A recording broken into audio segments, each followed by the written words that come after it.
بسم اللہ الرحمن الرحیم۔ السلام علیکم ورحمۃ اللہ وبرکاتہ۔ سب سے اہم بات یہ ہے کہ نبی کریم صلی اللہ علیہ وسلم کے ارشاد کے مطابق رشتہ کے انتخاب میں خواہ وہ لڑکے کا انتخاب ہو یا لڑکی کا، دینداری کو ترجیح دینی چاہیے۔ درج ذیل میں مثالی اور نیک بیوی کی چند خوبیاں بیان کی جا رہی ہیں۔ نمبر 1، شوہر کی فرما برداری کرے۔ ارشاد باری تعالی ہے، نیک عورتیں وہ ہیں جو فرما بردار اور خامند کی عدم موجودگی میں اللہ کی حفاظت میں مال و آبرو کی حفاظت کرنے والی ہیں۔ نبی کریم صلی اللہ علیہ وسلم سے پوچھا گیا کہ سب سے بہترین عورت کون سی ہے؟ آپ صلی اللہ علیہ وسلم نے فرمایا، وہ عورت جب شوہر اسے دیکھے تو خوش کر دے، اور جب شوہر حکم دے تو اس کی اطاعت کرے، اور اپنی جان و مال میں شوہر کا ناپسندیدہ کام نہ کرے اور اس کی مخالفت نہ کرے۔ حسین بن محسن سے روایت ہے کہ مجھے میری پھوپھی نے بتایا کہ میں کسی کام سے رسول اللہ صلی اللہ علیہ وسلم کی خدمت میں حاضر ہوئی تو آپ نے پوچھا کہ یہ کون عورت ہے؟ کیا شوہر والی ہے؟ میں نے کہا ہاں۔ پھر آپ نے پوچھا شوہر کے ساتھ تمہارا رویہ کیسا ہے؟ میں نے کہا میں نے کبھی اس کی اطاعت اور خدمت میں کسر نہیں چھوڑی سوائے اس چیز کے جو میرے بس میں نہ ہو۔ پھر آپ نے پوچھا کہ اچھا یہ بتاؤ تم اس کی نظر میں کیسی ہو؟ یاد رکھو وہ تمہاری جنت اور جہنم ہے۔ عورت کی محبت اور اس کی اطاعت کا سب سے زیادہ حقدار شوہر ہے۔ اس کا اندازہ اس بات سے بخوبی لگایا جا سکتا ہے کہ نماز عبادت کی نہایت اعلیٰ قسم ہے اور سجدہ اس کی چوٹی ہے، لیکن شریعت نے شوہر کا مقام و مرتبہ واضح کرنے کے لیے اتنی اونچی مثال بیان کی ہے۔ سیدنا ابو ہریرہ رضی اللہ عنہ سے روایت ہے کہ نبی کریم صلی اللہ علیہ وسلم نے فرمایا، اگر میں اللہ کے سوا کسی اور کو سجدہ کرنے کا حکم دیتا تو میں بیوی کو اپنے شوہر کو سجدہ کرنے کا حکم دیتا۔ پھر آپ صلی اللہ علیہ وسلم نے فرمایا، اس ذات کی قسم جس کے ہاتھ میں محمد صلی اللہ علیہ وسلم کی جان ہے، عورت اپنے رب کا حق ادا نہیں کر سکتی جب تک وہ اپنے شوہر کا پورا حق ادا نہ کرے، حتیٰ کہ شوہر اگر اسے بلائے اور وہ سواری پر ہو تب بھی اپنے آپ کو نہ روکے۔ صحیح حدیث میں ہے کہ جس شوہر کو عورت سے تکلیف پہنچتی ہے جنت کی حوریں اسے بد دعا دیتی ہیں۔ نمبر 2، ستر اور حجاب کی مکمل پابندی کرے۔ مسلمان عورت کے لیے پردہ اسلام کی خصوصیات اور اس کے محاسن میں سے ہے۔ پردہ میں مسلمان عورت کی عزت و ناموس کی حفاظت ہوتی ہے۔ پردہ ایک رحمت ہے۔ اسلام نے عورت کو انتہائی بیش قیمت متاع قرار دیا ہے، اس لیے اس کی حفاظت و صیانت کا خصوصی اہتمام کیا ہے۔ زمانہ جاہلیت میں پردہ کا کوئی رواج نہیں تھا، پردہ صرف اور صرف اسلامی حکم ہے۔ نمبر 3، شوہر کی اجازت کے بغیر نفلی روزہ نہ رکھے۔ نبی کریم صلی اللہ علیہ وسلم فرماتے ہیں، کوئی عورت اپنے شوہر کی موجودگی میں اس کی اجازت کے بغیر نفلی روزہ نہ رکھے۔ نمبر 4، شوہر کی اجازت کے بغیر کسی کو گھر میں داخل ہونے کی اجازت نہ دے۔ نبی کریم صلی اللہ علیہ وسلم کا ارشاد ہے، جب بھی کوئی مرد کسی اجنبی عورت کے ساتھ خلوت میں ہوتا ہے تو ان میں تیسرا شیطان ہوتا ہے۔ ایک مسلمان مرد کو بھی چاہیے کہ کسی اجنبی اور غیر محرم عورت کے پاس اس کے شوہر کی غیر موجودگی میں نہ جائے۔ نبی کریم صلی اللہ علیہ وسلم کا ارشاد ہے، کوئی مرد کسی اجنبی عورت کے ساتھ بغیر محرم کے تنہائی میں نہ ہو۔ نمبر 5، کوئی مرد کسی اجنبی عورت کے ساتھ بغیر محرم کے تنہائی میں نہ ہو۔ نمبر 5، شوہر کی اجازت کے بغیر کسی غیر محرم سے بات نہ کرے۔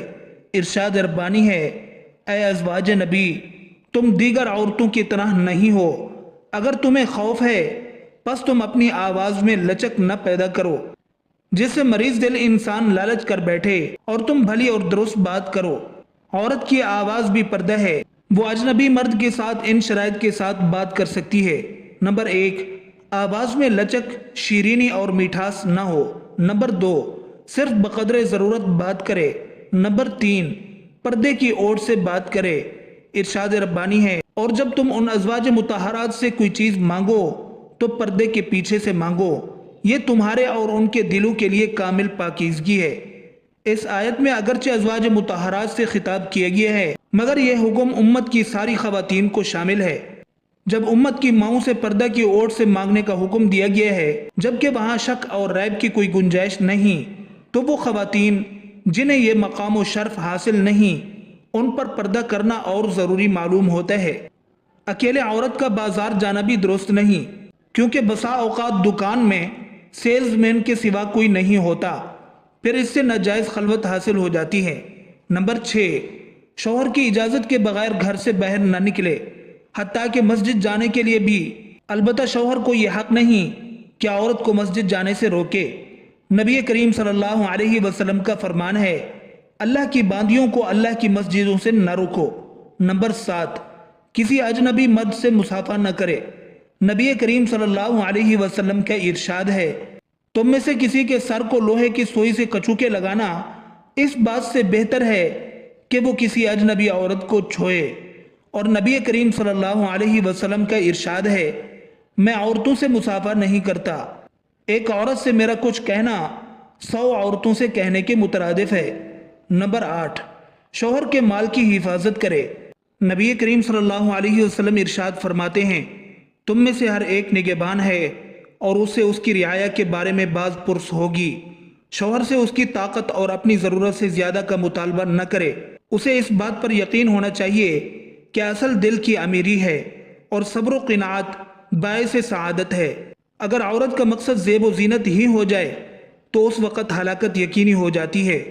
ایک بار نبی کریم صلی اللہ علیہ وسلم نے طویل خطبہ دیا جس میں آپ نے فرمایا، بنو اسرائیل کی ہلاکت کا سبب یہ ہوا کہ فقیر کی بیوی بھی انہی کپڑوں اور زیورات کا تکلف کرتی تھی جن کا امیر کی بیوی کرتی تھی۔ نمبر 9، شوہر سے حرام چیزوں کا مطالبہ نہ کرے۔ شریعت نے جو چیزیں حرام اور ممنوع قرار دی ہیں، شوہر سے وہ چیزیں گھر لانے کا مطالبہ نہ کرے۔ سیدہ عائشہ رضی اللہ عنہا سے روایت ہے کہ اللہ کے رسول صلی اللہ علیہ وسلم کسی سفر سے واپس ہوئے، میں نے کنندہ تصویروں سے آراستہ ایک چادر سے گھر کی دیوار کو ڈھک رکھا تھا۔ جب اللہ کے رسول صلی اللہ علیہ وسلم کی اس پر نگاہ پڑی تو آپ نے اسے نوچ کر پھینک دیا اور فرمایا، قیامت کے دن سب سے شدید عذاب ان لوگوں کو ہوگا جو اللہ کی خلقت کی ہمسری کرتے ہیں۔ نمبر 10، بیوی شوہر کی شکر گزار ہو۔ نبی کریم صلی اللہ علیہ وسلم فرماتے ہیں، اللہ تعالیٰ ایسی عورت کی طرف نہیں دیکھے گا جو اپنے شوہر کا شکر ادا نہیں کرتی۔ ایک حدیث میں آپ صلی اللہ علیہ وسلم نے فرمایا، اے عورتوں، تم صدقہ کرو، میں نے جہنمیوں میں زیادہ تر عورتوں کو دیکھا ہے۔ کسی نے پوچھا کیوں؟ فرمایا، تم لعنت بہت کرتی ہو اور شوہروں کی ناشکری کرتی ہو۔ یاد رہے کہ شکر سے نعمتیں نہ صرف برقرار رہتی ہیں بلکہ مزید نعمتیں ملتی ہیں، جبکہ ناشکری انتقام اور عذاب کا پیش خیمہ ہے۔ نمبر 12، بیوی شوہر کے والدین اور بہنوں کے ساتھ حسن سلوک سے پیش آئے۔ شوہر کے والدین اور بہنوں کی عزت و تکریم خود شوہر کی تکریم و عزت ہے۔ نمبر 13، بچوں کی رضاعت اور پرورش کرے۔ میں اپنی اولاد کو مکمل 2 سال دودھ پلائیں جن کا ارادہ دودھ پلانے کی مدت پوری کرنے کا ہو۔ صحیح ابن خزیمہ میں ہے کہ جب نبی کریم صلی اللہ علیہ وسلم کو جہنم دکھائی گئی تو آپ نے کچھ ایسی عورتوں کو دیکھا جن کی چھاتیوں کو سانپ نوچ رہے تھے۔ آپ صلی اللہ علیہ وسلم نے پوچھا، یہ کیا معاملہ ہے؟ بتایا گیا کہ یہ وہ عورتیں ہیں جو بچوں کو دودھ نہیں پلاتی تھیں۔ نبی کریم صلی اللہ علیہ وسلم کا فرمان ہے، اپنے اوپر بد دعا نہ کرو، اپنے خادموں پر بد دعا نہ کرو، والدین کی دعا اور بد دعا دونوں قبول ہوتی ہے۔ نمبر 15، عورت خوشبو لگا کر گھر سے نہ نکلے۔ صحیح مسلم کی ایک روایت میں ہے، جو عورت خوشبو استعمال کرے اسے مسجد میں نہیں آنا چاہیے۔ اللہ تعالی ہم سب کو ان باتوں پر عمل کرنے اور اپنی زندگی سنوارنے کی توفیق عطا فرمائے۔ آمین ثم آمین۔